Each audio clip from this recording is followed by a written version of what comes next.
pad effects is basically when you hit pad effects, there's a bunch of effects that you can apply real time to your sound. So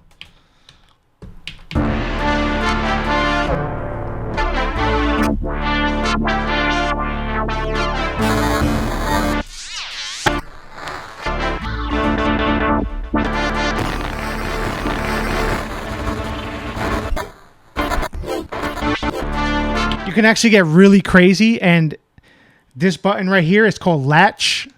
It'll hold that effect wherever you left it at last. So if I want it right about there, you press latch and it'll hold it there, right? Now let's say that you like that sound, right?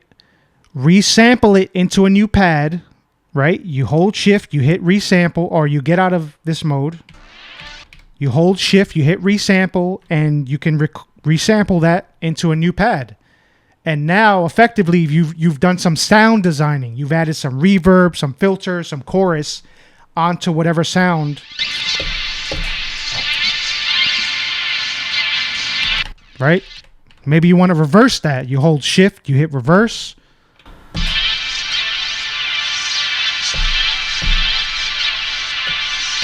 Right? Maybe you don't want it to play one shot. You want it to play note on. So remember, shift and chop is note on. Let's turn off all these pads, right? Let's unlatch all these effects. So we'll go back to what we had before. And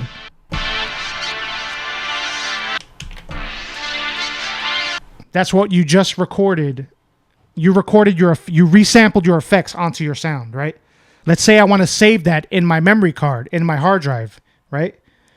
You hold down shift and you hit sample, you hold down shift and you hit select sample. Right here it says save sample. So we're going to save that sample. You're going to name it whatever you want, and you're going to either put it in your external hard drive or your internal hard drive, right? So, yeah. So that's what the resampling is. It's really helpful. That resampling, I would definitely put some time into that resampling. If you have any more questions, which I know you're gonna have a bunch more questions, feel free to let me know. Hit me in the DM, and maybe we can set up like a one-on-one live where I can answer your questions live. I think that's the best way to learn this machine.